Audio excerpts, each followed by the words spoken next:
যারা যুক্ত আছেন নতুন পুরাতন কন্টেন্ট ক্রিয়েটর এবং নতুন পুরাতন স্টার সেন্টার, আপনাদেরকে অসংখ্য ধন্যবাদ। আমি কিছু কথা বলবো যারা আমার নতুন বন্ধু, যারা আমার নতুন কন্টেন্ট ক্রিয়েটর ইতিমধ্যে যুক্ত হয়েছে আমার ফেস বা প্রোফাইলে। আমার সাথে যারা যুক্ত আছেন একদম নতুন, আমি অনেকের পরিবারে গিয়ে দেখেছি তারা প্রচুর কষ্ট করতেছে। তারা নিজের ভিডিও আপলোড করতেছে, নিজের ছবি আপলোড করতেছে, কিন্তু তারা দুইটা জিনিস ভুল করতেছে। প্রথমত, তাদের ছবিতে ম্যাজিক ইউজ করতেছে। দ্বিতীয়ত, তারা নিজের ভিডিওতে ম্যাজিক ইউজ করতেছে। এই দুইটা জিনিস যারা ইউজ করবে নতুন অবস্থায়, যাদের ফেস বা প্রোফাইল যতদিন ভাইরাল হবে না, যতদিন ভিডিওগুলা ভাইরাল হবে না, এবং যতদিন কন্টেন্ট মনিটাইজেশন পাবে না, ততদিন কিন্তু এই ম্যাজিক গুলা ইউজ করা যাবে না।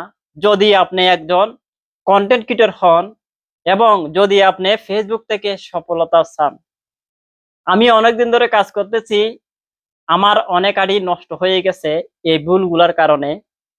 আমার অভিজ্ঞতা থেকে বলছি এই দুইটা কথা, কারণ আমি যেহেতু ফেসবুকে বিগত 1.5 বছর ধরে কাজ করতেছি, আমি আমার অভিজ্ঞতা থেকে এই দুইটা জিনিস বলছি আপনাদেরকে।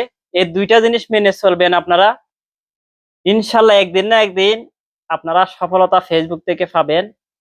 আপনাদের ফেসবুকের টাকা আপনাদের পকেটে ঢুকবে যদি আপনারা ফেসবুকের গাইডলাইন মেনে কাজ করেন। আমাদের বাংলাদেশে একদম ইজি, ফেসবুকে কাজ করা একদম সহজ। যদি আপনি ফেসবুকের গাইডলাইন মেনে কাজ করেন, বাংলাদেশে ভিডিও ছাড়লে প্রতিটা ভিডিও ফর ইউতে যায়, কারণ আমাদের বাংলাদেশের মানুষ সব সময় ফেসবুক নিয়ে ব্যস্ত থাকে এবং অ্যাক্টিভিটি বেশি।